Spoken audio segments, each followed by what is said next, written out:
Studio5, an Islamic record label. Assalamu alaikum wa rahmatullahi wa barakatuh. Today I want to speak to you about the beauty of the month of Ramadan. Allah subhanahu wa ta'ala praises the month by saying, Shahru Ramadan allazi unzila fihi al-Quran hudan lin-nas wa bayyinatin min al-huda wal-furqan faman shahida minkum ash-shahra falyasum. Allah ta'ala says that the month of Ramadan is the month in which we reveal the Quran, which is a guidance for humanity. It clearly explains what to do and what not to do. And it is Wal-Furqan, it is the criterion, the standard by which you know what is true and what is false, what is good and what is bad, what is evil and what is righteousness. It is that standard, it is that bench mark by which you can recognize good and evil. Wal-Furqan, فَمَنْ شَهِدَ مِنْكُمُ الشَّهْرَ فَلْيَصُمْ. Whoever is in this month, whoever finds this month, whoever is lucky and passes through this month must fast in it. فَلْيَصُمْ. So that is a divine commandment that we need to fast in the month of Ramadan.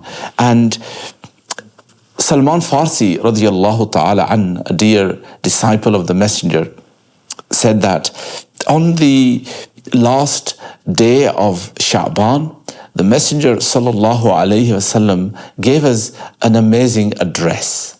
He said, a great month is about to dawn upon you, a month whose first part is the rahmah of Allah subhanahu wa ta'ala. Its second part is maghfirah, forgiveness. And its final part is the itkum min an-nar, where you receive the freedom, where you receive the license and the certificate of freedom from the fire of hell. So here Rasulullah sallallahu alayhi wasallam, is saying that this month of 30 days has first 10 days of rahmah.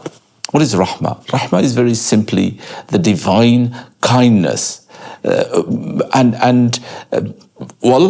Allah's kindness to humanity, but also we ourselves, making sure that we are going to be very kind in it as well. But many of the muhaddisin say this is about God showing his kindness to us by giving us the energy, by giving us the willingness, by giving us the motivation to actually fast, get up very early in the sehri time and remain hungry and thirsty and tired, exhausted till the sunset, iftari time.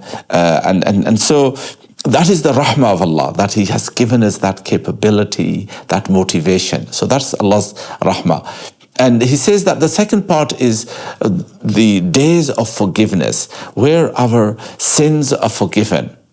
We're always making mistakes, errors, sins.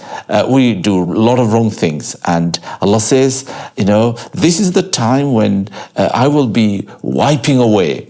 I will be erasing, deleting all your past errors and sins. And finally, the last 10 days of this month are itqum min an-nar, the days when we gain freedom from hellfire. So subhanallah, the Prophet then goes on to say that this is a shahrul sabr, this is the month of patience, the fitting reward for patience is nothing less than Jannah.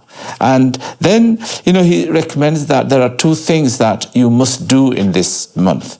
What are those two things that we should be focusing on? He says, seek Jannah. Okay, always ask Allah for Jannah and for ajirna min an-nar. Allahumma ajirna min an-nar. This is one of the prayers that we should be saying more and more of. Ya Allah, protect us from the hellfire. So seeking paradise and seeking